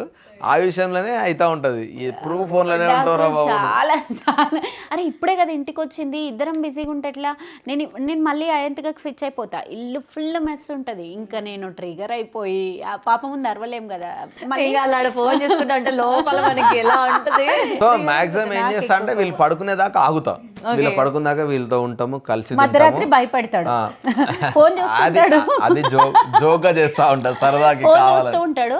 నేను నిద్ర మబ్బులో లేచే ఉన్నావా పడుకున్నావా అని కళ్ళు మూసుకొని అడుగుతా, కళ్ళు తెరవగానే ఇట్లా అదే ఊరికే కావాలని చేస్తాను. సో పడుకునే వరకు కలిసి ఇద్దరం కలిసి మాట్లాడుకోవడం, పాపకు తినబెడతాం, పాపను పడుకోబెట్టిన తర్వాత వీళ్ళిద్దరు పడుకున్న తర్వాత అప్పుడు నాకు నిద్ర రాలేదనుకో రాసుకుంటా. ఇంకా వాళ్ళకి అయినా డిస్టర్బెన్స్ అవుతుంది అనుకో మ్యాక్సిమం బెడ్ మీదే పడుకొని రాసుకుంటా ఉంటా. డిస్టర్బెన్స్ అవుతుందంటే హాల్కి వెళ్ళిపోతా, హాల్కి వెళ్ళిపోయి హాల్లో కూర్చొని రాసుకుంటా. ఇక అది నడుస్తూ ఉంటుంది, 2, 3, 4 ఏదో టైం అవుతుంది. ఆ టైంకి డిఫరెంట్ షిఫ్ట్స్ లో ఉన్నట్టు ఉంటుంది మాకు ఇద్దరికి. తను 4కి పడుకొని మార్నింగ్ 12కి లేస్తాడు, నేను 12కి ఆఫీస్కి వెళ్తా. ఇద్దరం కలిసి ఉన్న టైము స్మార్ట్ జోడీ. ఇంకా స్మార్ట్ జోడీ ఎక్కువ టైం డైలీ ఒక హాఫ్ అన్ అవర్. తన ఆఫీస్కి వెళ్ళి వచ్చిన తర్వాత ఒక 1-2 అవర్స్ స్పెండ్ చేస్తాం. కానీ 24 అవర్స్ అయితే ఉండలేం కదా, ఆల్మోస్ట్ ఒక 12 అవర్స్ స్పెండ్ చేస్తున్నాం మేము, మోర్ దాన్ 12 అవర్స్ స్పెండ్ చేస్తున్నాం స్మార్ట్ జోడీ. ఎప్పుడో కరోనా టైంలో స్పెండ్ చేశారు. ట్రూ, అవును కరోనా టైంలో, అవును కరోనా టైంలో స్పెండ్. కానీ అప్పుడు భయాలు, కాఫ్ వస్తే ఏమైందో. కానీ ఎక్కువ కొత్త కొత్త వంటలు ప్రయోగిస్తూ దొరికారు కదా, అప్పుడు దొరుకుతారు మనకి హస్బెండ్స్. అవును, మీరు అట్లా ప్రయోగించినారా? అబ్బాయి అండి కుకింగ్ అంతా. మీరు వంట నేను కుక్ చేస్తాను. ఎవరు బాగా చేస్తారు మీ ఇద్దరులో? ఆయనే బాగా చేస్తారు. జనరల్లీ ఆయన బాగా చేస్తారు అని అంటే కాదు ఆయన బాగా చేస్తారు అంటే రేపు పొద్దున్న నాకు మంచి ఫుడ్ దొరుకుతుంది. ఇప్పుడు నేను బాగా చేస్తానంటే రేపు నేను ఉండాలి. సో బేసిక్గా అంటే ఏదన్నా ఎక్కువ ఆలోచించి స్ట్రెస్ అవుతున్నా అన్న ఫీలింగ్ నాకు వచ్చిందంటే నేను కుకింగ్ ప్రిఫర్ చేస్తా. ఎందుకంటే ఇంకా దాంట్లో ఏ మైండ్ పెట్టలేం. సో నీ ఇప్పుడు చాపింగ్ అయినా కూడా, కట్టింగ్ అయినా, ఏదైనా కూడా మనకి తెలియకుండానే ఆ జోన్లోకి వెళ్ళిపోతాం కదా. సో ఇమ్మీడియట్లీ నాకు ఏదైనా కర్రీ వండాలనుకుంటే యూట్యూబ్లో చూసుకుంటా, నాకు తెలిసిందంటే ఓకే, తెలియదంటే యూట్యూబ్ చెక్ చేసుకొని పాస్ కొట్టుకుంటా, ఒక్కొక్కటి చేసుకుంటా. సో తెలియకుండానే దీంట్లోకి వెళ్ళిపోతా. సో అట్లా చాలా వరకు స్ట్రెస్ మొత్తం వెళ్ళిపోతుంది. సో నేను కుకింగ్ ఎక్కువ ప్రిఫర్ చేస్తాను. నేను ఏం కోరుకుంటా అంటే మా ఆయన ఎప్పుడు స్ట్రెస్లోనే ఉండాలని కోరుకుంటా. అప్పుడు రోజు వండి పెట్టచ్చు కదా.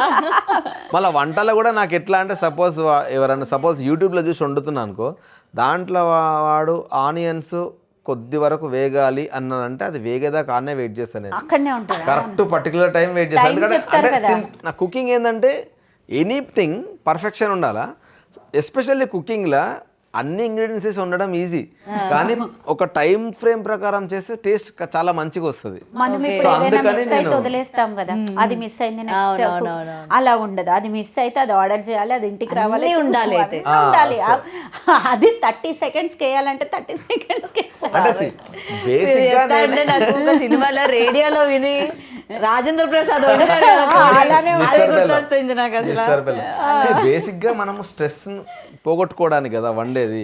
ఆ వండేది నీట్ గా వండితే తినేటప్పుడు కూడా ప్రశాంతంగా తింటాం కదా. అందుకని చాలా మీరు చికెన్, మటన్, ఆలూ ఫ్రై, పప్పుచారు, పచ్చి పులుసు అండ్ ఆల్మోస్ట్ అన్ని నాన్ వెజ్ నేనే వండుతా. రిమైనింగ్ అని నేను వండుతా. ఓకే, రిమైనింగ్ రైస్ ఒకటే కదా ఉంటది కుక్కర్ లో పెట్టడం, అంతే కదండి. రైస్ నేను వండుతా, రిమైనింగ్ అంతా నేను వండుతానండి. ఇంకా మొత్తం అన్ని సరే వండేసిన తర్వాత అండ్ టీ బాగా పెడతా. మేము ఇంట్లో నేను కాఫీ, తన టీ. సో నా కాఫీ నేను పెట్టుకుంటా, తన టీ తను పెట్టుకుంటా. ఓకే, సో మీకు మ్యారేజ్ 5 years 6 years 6 ఇప్పుడు Feb 10th అయితే 6. మీది Feb 10th. ఓకే, దగ్గరలో ఉన్నాం మనం. 13th. 3 days చాలా దగ్గర. అవును. ఓకే, సో ఇన్ని అంటే ఈ 6 yearsలో మీరు ఏ రోజైనా ఆమెని బాగా కోప్పడిన సిచ్యువేషన్ ఉందా? అంటే నేను అదే చెప్తున్నా కదా, కోపం వచ్చిందంటే అక్కడ కాన్వర్సేషన్ ఆపేస్తాను నేను. మ్యాక్సిమం డిస్కస్ చెయ్య, తర్వాత మాట్లాడతా అని చెప్పి స్కిప్ చేస్తా. అది మీకు ఇంకా ట్రిగర్ అవుతూ ఉంటుంది. నా పాయింట్ ఏంటంటే ఇంత కోపంలో మాట్లాడొద్దు అని, తర్వాత మాట్లాడదాం, కామ్ డౌన్. ఆ తర్వాత నేను దాన్ని గ్రాడ్యువల్గా వదిలేస్తా. ఈమెకి ఏంటంటే ఆ పాయింట్ ఇంకా గుర్తుంటుంది. మాట్లాడుతా ఏమైంది అంటే నేనంటే ఇట్స్ ఓకే, అయిపోయింది, లైక్ దిస్ అయిపోలే ఉంది, లైక్ దిస్ కంటే మేము ఏం అర్థం చేసుకోవాలి. అక్కడ అర్థం చేసుకోవాల్సింది ఏంటంటే ఇప్పుడు మనం గొడవ పడ్డం కంటే కలిసి ఉండడం ఇంపార్టెంట్. గొడవపడి మళ్ళీ ఎందుకు మనం మూడ్ ఖరాబ్ చేసుకోవడం, నేను ఆల్రెడీ ఖరాబ్ చేసుకున్నాం కదా, ఇప్పటికి వదిలేద్దాం దీన్ని. దీంతో మనకేం డ్యామేజ్ ఉండదు కదా, ఎందుకు మళ్ళీ మైండ్ ఖరాబ్ చేసుకోవడం అనేది సార్ట్ అవుట్ అవ్వాలి. అది రేపు రిపీట్ అవ్వద్దు. అవును, ఇప్పుడు కామ్ అయిపోతే రిపీట్ అవుద్ది కదా, అది మళ్ళీ అది లోపల చెయ్యను అని ఎక్నాలెడ్జ్ చేయాలి. కానీ హ్యూమన్ నేచర్ ఏదన్నా మనం మాట్లాడినా మనం దాన్ని 100% ఫాలో అవ్వలేం. రెండోది సార్ట్ అవుట్ అనే పాయింట్ ఉండదు ఎక్కడ. సేమ్ మిస్టేక్స్ చాలాసార్లు జరుగుతూనే ఉంటుంది. ఎందుకంటే ఒకసారి అది సార్ట్ అవుట్ చేసుకుంటామని మన ఫీలింగ్ ఉంటుంది, కానీ అది మన మైండ్లో నీకు కోపంలో కదా మనం బిహేవ్ చేసేది. ఆ యాంగర్ అనేది ఆ పర్టికులర్ మూమెంట్కి వస్తుంది. ఈ యాంగర్ వచ్చిన మూమెంట్కి ఫస్ట్ ఆఫ్ ఆల్ బ్రెయిన్ పనిచేయదు. అరే అప్పుడు ఈ ఇష్యూని మనం సార్ట్ అవుట్ చేసుకున్నాం కదా, మళ్ళీ ఇప్పుడు నాకు కోపం రావద్దు అన్న ఇంటెన్షన్ ఉండదు. కోపం వచ్చిందా వచ్చేస్తుంది, సో బై డిఫాల్ట్. సో దానికి డిస్కషన్ ఎందుకన్నది నా పాయింట్ అన్నట్టు. సో అట్లా నేను ఎక్కువ స్కిప్ చేస్తూ ఉంటా. అంటే పెద్ద సో నిజంగా అంటే మీ కపుల్ నేను షోలో చూస్తున్నప్పుడు అబ్బా రింగ్ అందరికీ వచ్చింది, వీళ్ళకి ఎందుకు రాలేదని వెయిట్ చేస్తున్న టైంలో అందరు ఫ్యామిలీ మెంబర్స్ ఉన్న దగ్గర మీకు రింగ్ రావడం అన్నది ఎలా అనిపించింది ఆ మూమెంట్? సూపర్ హ్యాపీ ఆ మూమెంట్ మాత్రం. ఎందుకంటే అసలు అది మొత్తం ఒక 9 episodes జరిగినాయి. 9లో 8 times మేము ఫైనల్స్ ఆడినాం, 8 times టాప్ 2. ఒక్కసారి కూడా రాలే రింగ్. మాకు ఇంచెస్లో మిస్ అవుతున్నాం, ఇంచెస్లో. ఏందిరా బాబు అనుకున్నాము. ఫ్యామిలీ థీమ్ మేము మెంటల్గా ఫిక్సప్ అయిపోయినా, ఎట్టి పరిస్థితుల్లో నాకు రింగ్ రావాల్సిందే ఈరోజు, లేకపోతే డేంజర్ జోన్కి వెళ్ళిపోతాము. సో ఫోకస్డ్గా గేమ్ ఆడదామని ఫిక్స్ అయిపోయాను అంతే. ఇంకా నేను ఇంకేం ఆలోచించలే. సో అట్లా కొట్టినాం. సో నాకు కూడా హ్యాపీ అనిపించింది లేండి, ఫైనలీ అబ్బాయి గారు కొట్టారు. నిజంగానే అంటే ఫ్యామిలీ థీమ్, మన ఫ్యామిలీ మెంబర్స్ అందరినీ అట్లా నించోబెట్టాలి అని చెప్పి ప్రతి ఒక్కరికి ఉంటుంది. ఒక స్టేజ్ మీద వాళ్ళు పడిన కష్టాలు చెప్పాలి, మనం ఈ స్టేజ్కి రావడానికి ఎవరెవరు వెనక ఉన్నారో చెప్పాలి అని. బట్ ఆపర్చునిటీ మీకు వచ్చింది అండ్ అలాగే షేర్ చేసుకున్నారు, నాకు బాగా అనిపించింది. అండ్ కొన్ని కపుల్స్ చూస్తూ ఉంటాం కదా, మీరు అందరూ అంటే పైన కొట్టుకుంటా ఉంటారు, రియల్గా ఎట్లా ఉంటారు మొత్తం ఆ కపుల్స్తో అందరూ? మీరు చాలా ఫ్రెండ్లీ. లే. మేము ఒక్కొక్కరి గురించి చెప్పాలంటే ప్రదీప్ గారిని ఈయన నాన్నలా ట్రీట్ చేస్తూ ఉంటాడు. సూపర్ అసలు ఆ సార్ ఆ మేడం వాళ్ళు షేర్ చేసే నాలెడ్జ్ మాకు లైఫ్ మొత్తానికి యూజ్ అవుద్ది. వాళ్ళ కపుల్లో మేము అది చూస్తాం. ఇప్పుడు సోనియా యష్ అన్న వాళ్ళ విషయంలో చూస్తే యష్ అన్న అయిపోయింది. సోనియా నాకు చాలా క్లోజ్ ఫ్రెండ్ ఎప్పటి నుంచో, కానీ మా ఇద్దరు కంటే వీళ్ళిద్దరు ఎక్కువ క్లోజ్ అయ్యారు. అసలు సొంత అన్న చెల్లెళ్ళే. షార్ట్ బ్రేక్ వచ్చింది అనుకో ఒకటే ప్లేట్లో తింటా ఉంటారు. చెల్లె చెప్పరా చెల్లె. ఇంకా నేను సోనియా అరే మీ ఇద్దరు వీళ్ళిద్దరు డిస్కస్ చేస్తూ ఉంటారు. ఏం చేద్దాం చెల్లె చెల్లె నెక్స్ట్ ఏం ఆడదాం. మేము అసలు వచ్చింది వీళ్ళ కోసము. నెక్స్ట్ ఎట్లా ఆడితే బెస్ట్ అంటూ మనకి ఎట్లా ఏం ఉండదు అక్కడ స్ట్రాటజీ. అన్న ఎట్లా అంటే ఓంకార్ అన్న దగ్గర ఉంది. మనం స్టేజ్ పైకి వెళ్ళి నిల్చునే వరకు ఏ గేమో తెలియదు. మనం స్టేజ్ పైకి వెళ్ళి నిల్చున్నాకనే ప్రాపర్టీస్ వస్తే అప్పుడే చెప్తాడు, వెంటనే గేమ్ పెడతాడు. ఏదో మేము ఒక ఫన్ క్రియేట్ చేసుకుని అలా చేస్తే వీళ్ళిద్దరు మనం లేకపోతే వీళ్ళు ఏమైపోతారో ఏదో డిస్కషన్ మేమిద్దరం సీరియస్ గా. మళ్ళీ వరుణ్ సౌజీ ఉండే. వరుణ్ సౌజీ చిన్న పిల్లలు వాళ్ళైతే very cute young couple. So చాలా క్లోజ్ అయ్యారు. వాళ్ళ ఇన్నోసెన్స్ అండ్ వాళ్ళు బాగా క్లోజ్ అయ్యారు. సో ఐఎమ్ వెరీ హ్యాపీ వాళ్ళని కలిసినందుకు. ఇంకా సొంత చెల్లెలాగానే సౌజీ కూడా. నాకు చెల్లి ఉంది, మా పిన్ని కూతురు కృషిత. యాజ్ ఇట్ ఈస్ అట్లే ఉంటుంది. నేను అన్నారే సేమ్ నా చెల్లె లెక్కనే ఉన్నారా నువ్వు అని. నిజంగా ఒక్కొక్క కప్పులే ఎంత ఎక్స్పోజ్ అబ్బా వీళ్ళు ఇంత సరదాగా ఉంటారా, ఇంత బాగుంటారా అని చెప్పి. ఈవెన్ అమర్ తేజ్ కూడా వాళ్ళిద్దరు మంచి ఎనర్జీ ఇస్తారు స్టేజ్ పైన. ఎందుకంటే వాళ్ళు ఆల్రెడీ చాలా షోస్ చేసినారు కాబట్టి. సో ఏదన్నా మనకు ఏదైనా మిస్టేక్ అనిపిస్తున్నా వాళ్ళు చెప్తా ఉంటారు అట్లా కాదు ఇట్లా ఉండాలి అట్లా. సో వాళ్ళ ఎక్స్పీరియన్స్ ఆ రకంగా మాకు యూజ్ అవుతూ ఉంటుంది. లక్కీలీ అందరం కలిసిపోయినాం. ఎంత కలిసిపోయినాం అంటే ఎలిమినేషన్లో ఎవరినైనా నామినేట్ చేద్దామంటే అయ్యా పాపం ఎవరిని చేద్దాం ఇప్పుడు అన్న ఇంటెన్షన్కి వెళ్ళిపోయినాం.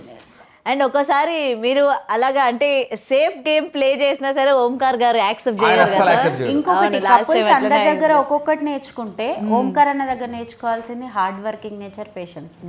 అసలు ఆ అన్నది నేనంట ఏందబ్బా ఆల్మోస్ట్ మనకి 24 hours 18-19 hours వర్క్ చేస్తారు. 18-19 hours మేము వెళ్ళి కూర్చుంటాం, సీట్లలో కూర్చుంటాం కదా. అన్న నిల్చొనే ఉంటారు. ఆ ఎనర్జీ మళ్ళీ సేమ్ లెవెల్లో మొత్తం స్కెడ్యూల్ ప్యాకప్ అయినాక కూడా సేమ్ లెవెల్లో బాయ్ చెప్పడము. 3 days స్కెడ్యూల్ ఉంటుంది అన్నది. రోజు పొద్దున 9-10 o'clock వస్తాడు, నైట్ 3 o'clock వెళ్ళిపోతాడు. 3 continuous days. మొత్తం ఆ 3 continuous days నిల్చొనే ఉంటాడు. తినేటప్పుడు క్యారవాన్ పోయినప్పుడు తప్ప. అసలు అంత ఎనర్జీ ఆయనకి ఎక్కడికి వెళ్ళి వస్తుందో నిద్ర. ఈసారి నా కోసం ఒకటి చేస్తారా ఓంకార్ గారు డైట్ ప్లాన్ తీసుకురండి. ఇంతే అమృతం తాగిండి అయ్యిందబ్బా ఓంకార్ అన్న. అసలు సెట్ లో మాయాద్వీపం దగ్గర నుంచి అనుకుంటా ఆయన అప్పుడు ఎట్లా ఉన్నాడు ఇప్పుడు అలాగే ఇంకా పెరుగుతుంది. ఇంకా యంగ్ అవుతున్నారు అన్న, చాలా యంగ్ అవుతున్నాడు. అండ్ అసలు ఎనర్జీ లెవెల్స్ నాకు బాగా నచ్చింది. ఇరిటేట్ అవ్వరు స్టేజ్ పైన. ఇప్పుడు మనకి నైట్ నిద్ర లేకపోతే ఇరిటేట్ అయిపోతాం కదా. తను ట్రీట్ చేసే విధానం కూడా చాలా బాగుంటుంది, ఎస్పెషల్లీ అమ్మాయిలని. చెప్పమ్మా మీరు ఫస్ట్ టైం కలవడం ఓంకార్ గారిని? అదే ఫస్ట్ టైం. నేను కూడా first time. Okay okay okay.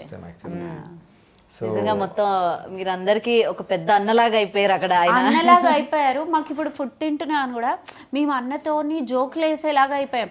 ఏంటన్నా తింటారా జోక్గా అంతే. అన్న తింటున్నా సడన్ గా ఎప్పుడన్నా వచ్చినప్పుడు తింటున్నాం అనుకో తను కూడా తినిపిస్తా ఉంటాడు.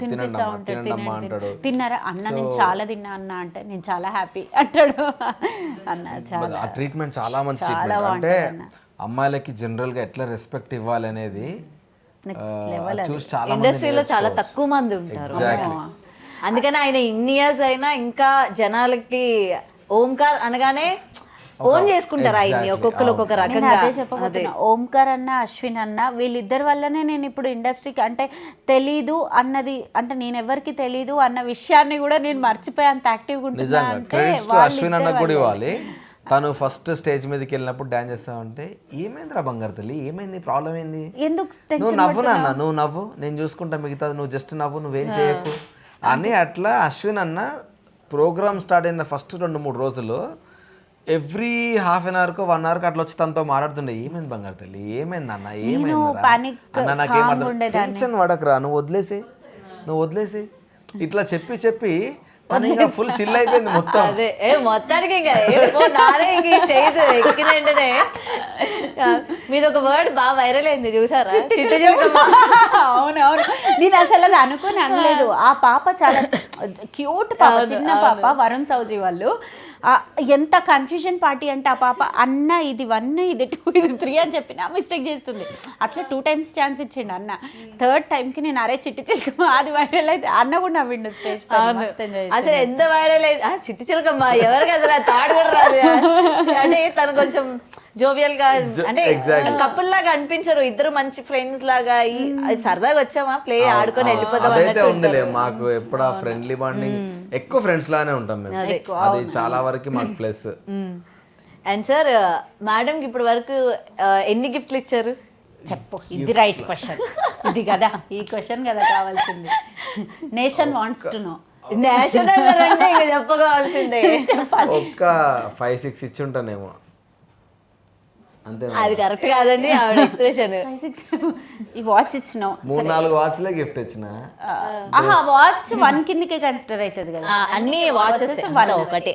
అట్లయితే మరి అంతే అండి. ఇప్పుడు బట్టలు అంటే చీరలు, చుడిదార్లు అన్నీ వస్తాయి, అన్ని బట్టలే కదా. అంతే. అట్లా అంటే గుర్తులేవు ఎక్కువ. అంటే నేను ఎక్కువ ఏమన్నా ఉన్నా వాచ్ కానీ డ్రెస్ కానీ తీసుకొస్తా. ఇంకా అవే నాకున్న అలవాట్లు. అంటే నాకు అంతకంటే పెద్ద ఇమాజినేషన్ పవర్ లేదు. ఇయర్ పాడ్స్ ఒకసారి ఇచ్చిన అంతే. Year pads. మీరు ఎన్నిసార్లు ఇచ్చారు? నేను ఇస్తూనే ఉంటా. నేను కూడా అంతే, వాచెసే.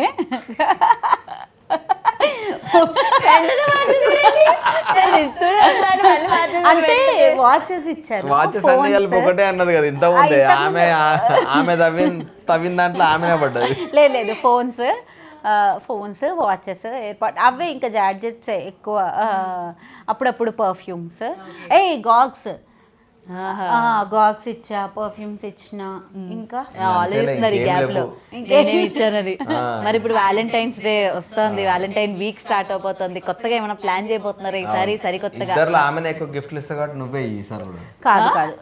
ఆహా, ఇప్పుడు ఇది చూసే వైఫ్స్ అందరు హ్యాపీ ఫీల్ అవ్వాలంటే నువ్వు ఏదో ఒకటి నాకు చెప్పాలి. అంటే ఇస్తున్నాను, ప్రామిస్ చెప్పాలి. అది ప్రామిస్ వరకే కాకుండా ఇచ్చిన తర్వాత మాకు మళ్ళీ ఫోటోలు పంపించాలి. అది అందరు వైఫ్స్ చూసి వాళ్ళ హస్బెండ్స్ అడగాలి. అది ప్రాసెస్ అండి. ఏదో ఇంకా మ్యారేజ్ డే ముందు వస్తుంది, తర్వాత వ్యాలంటైన్స్ డే కదా, రెండు కలిపి ఒకసారి ఇచ్చేద్దాం అవుతుందండి. అది మాది అట్లనే అవుతుంది. రెండు గిఫ్ట్స్. ఈసారి యానివర్సరీకి ఏమి ఇవ్వబోతున్నారు మా భవానీ గారికి చెప్పాలి. అది సర్ప్రైజ్. చెప్తే ఇప్పుడు కిక్ ఉండదు. నేను ఆ రోజు సర్ప్రైజ్ ఫీల్ అవుతా. గుర్తుండి మీరు ఇస్తే చాలు, అంతేనా? డైరెక్ట్ సర్ప్రైజ్ చాలు. నేను సర్ప్రైజ్ ఎక్స్ప్రెషన్ ఇస్తా. సర్ప్రైజ్ అన్నారు భవానీ గారు. నేను మళ్ళీ కనుక్కుంటాను అయితే ఏమి ఇచ్చారు ఏంటి అన్నది. నేను మీకు ఫోటో కూడా పంపిస్తాను. అది చిన్న చాక్లెట్ అయినా మీకు ఫోటో పంపిస్తాను. డెఫినెట్ గా ఏదో ఒకటి ఇవ్వాలి కదా. ఇవ్వాలి. సో ఏదైనా సరే మీరు అసలు మాకు ఇష్టం లేదండి. ఇప్పుడు మొత్తం మాకు భవానీ గారు బాగా నచ్చేశారు నిజంగా. తెలుసా, camera on, camera off, camera అసలు నో ఫిల్టర్స్. ఆమె ఎలా ఉన్నారో అలాగే ఉన్నారు. ఇక్కడ కూడా షాక్ అవుతున్నా. ఇదేంటే ఈ మధ్య నీ గురించి అడుగుతున్నారు. షాక్ ఏం లేదు, హ్యాపీ థింగ్ అది. ఎందుకంటే మనకు నచ్చినట్టు మనం బతకగలగడం అనేది అదృష్టం. చూడండి మరి నెక్స్ట్ భవానీ గారు ఇండస్ట్రీలో అడుగు పెడితే ఇంకా అంతే.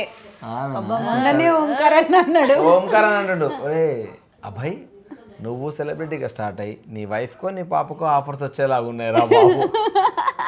రైట్, ఇదే బయట టాక్ కూడా. మొన్న పాప మాట్లాడితే ఒక మ్యామ్ ఫోన్ చేసింది ఆల్రెడీ, మా మ్యామ్ పుష్ప మ్యామ్. తనే నాకు యాక్టింగ్ ట్రైనర్ చాలా ఇయర్స్ నుంచి. సో మ్యామ్ అన్నది, అరే ఆ బంగారు తల్లి నాకు తెలియకుండా ఎక్కడ దాచిపెట్టావరా ఇన్ని రోజులు అన్నారు. నిజంగానే. ఏమైంది మ్యామ్ అంటే, అరే ఒక సినిమా ఉంది పాపని తీసుకొస్తావు అంటే, లేదు మ్యామ్ అంటే 3.5 years అంటే 3.5 years పాపలాగా ఉందారా అది? మాకు కావాల్సింది కూడా 5 years బేబీయేరా. ఏది పడుతుంది మారుతుంది అంత ఫ్లోలో, అంత ముద్దుగా. అసలు ఒకసారి కలిపిరా నాకు అన్నాడు. తీసుకొస్తా మ్యామ్, తీసుకొస్తా అని చెప్పిన. చూసుకోండి మరి, అదిగా అంటున్నా. నెక్స్ట్ అగండి భవానీ గారికి ఆఫర్స్. ఇంకా అంటే డెస్టినీ ఏది ఎటు తీసుకెళ్ళినా ఐఎమ్ వెరీ హ్యాపీ. మీకు ఓకేగా? పాపని కొంచెం 18 years వరకు ఆగుదాం అన్నట్టు చెప్పాను. అప్పుడు చైల్డ్ క్యారెక్టర్ చేపిస్తాం. అప్పుడు చైల్డ్ క్యారెక్టర్ కాదు, డైరెక్ట్ గా హీరోయిన్. వస్తుంది కానీ తన గురించి అడుగుతుంది, పాప గురించి కాదు. నాకు ఏది వచ్చినా ఐఎమ్ రెడీ. నేను జాబ్ చేసుకుంటా, కన్సల్టేషన్స్ చేసుకుంటే. ఇది నేను కన్సల్టేషన్ వద్దు మాకు, యాక్టింగ్ అంటున్నాం. యాక్టింగ్ కూడా అదే చెప్తున్నాను. నాకు ఏదైనా ఓకే, పాప విషయం మాత్రం తన డెసిషన్ తను మేక్ చేసే మైండ్ సెట్ వచ్చే వరకు ఆగాలి అని పాప విషయం. నాది ఓకే, చాలా చెప్పేశారు. ఇంటర్వ్యూ అడగగానే ఆ భవానీ గారు టెన్షన్ పడతారు, భవానీ కొంచెం ఏం అడుగుతారా ఏంటంటే నేను ఏమైనా ఐఐటి ఎగ్జామ్స్ గురించి కోచింగ్ యాక్చువల్గా ఇంట్లో అలానే బిల్డప్ ఇంటర్వ్యూ అబ్బా ఎట్లా అని అంట ఇంట్లో. చాలా సింపుల్ అండి ఇంటర్వ్యూ అంటే, ఎందుకు అందరూ భయపడిపోతా అంటారు, నాకు అర్థం కాదు. కానీ ఒకటి మాట్లాడిపోయి ఒకటి మాట్లాడితే ఏమైతుందో చిన్న ఏమైతుంది, మహా అయితే ట్రోల్ అవుతాం అంతే కదా. మహా అయితే ట్రోల్ అవ్వకముందు ఎడిట్లో తీసేయచ్చు కూడా, అది కూడా ఉంది మనకు ఆప్షన్. చూసారా, మీగా నీకు ఆమెగా తెలుసు మొత్తం. అంటే మీరు అక్కడి వరకు వెళ్ళనివ్వద్దు అని చెప్తున్నా. ఇది నాకన్నమాట డైలాగ్ డైరెక్ట్ గానే. తప్పకుండా ఏం లేవులేండి ఇందులో కట్ చేయడానికి, ఏం లేవు, మొత్తం ఓపెన్ ఉన్నారు. నాకు మీ కపుల్ చాలా బాగా నచ్చారు. అండ్ స్మార్ట్ జోడీ టైటిల్ కూడా మీరు విన్ అవ్వాలని కోరుకుంటున్నా మనస్ఫూర్తిగా. మళ్ళీ ఆ విన్ అయిన తర్వాత ఆ మూమెంట్ ని సెలబ్రేట్ చేయడానికి మీరు ఆహ్వానిస్తే వస్తాం మేము కూడా. డెఫినెట్గా ఇది మీ ఇద్దరం కలిసి ఇచ్చిన ఫస్ట్ ఇంటర్వ్యూ, అఫీషియల్ ఇంటర్వ్యూ కాబట్టి నేను అదృష్టం చేసుకున్నానండి. మీరు అట్లా అనొద్దు. యాక్చువల్లీ అబ్బాయి గారు లాస్ట్ టైం కలిసినప్పుడు అంటే చాలా మంది ఇంటర్వ్యూ అయిపోయిన తర్వాత అక్కడితో వదిలేస్తారు, మనకి మళ్ళీ ఎందుకు, దట్స్ ఇట్ అంటే సో అయిపోయింది కదా ఇంటర్వ్యూతో అని ఉంటారు. కానీ ఎనీ టైం ఎప్పుడు దేని గురించి అడిగినా సరే ఈజ్ రెడీ, వెంటనే రెస్పాండ్ అవుతూ ఉంటారు.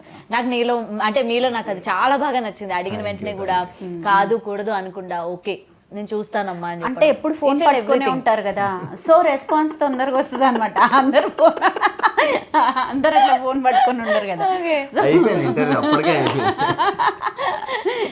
లేదు ఈజ్ వెరీ స్వీట్ అసలు, నాకు బాగా అనిపిస్తారు. హోప్ఫుల్లీ అక్కడ దాకా వెళ్ళినా కూడా డెఫినెట్లీ మళ్ళీ కలుస్తాం. డెఫినెట్ గా వెళ్ళాలి డెఫినెట్ గా వెళ్ళాలి. మిమ్మల్ని తీసుకెళ్తారు ఆవిడ, స్టేజ్ మీద కూర్చుంటారు ఆవిడ, ఎందుకు నేను విన్నవ్వలేదు అని చెప్పి ఒక్కోసారి అదే చేస్తున్నాయి.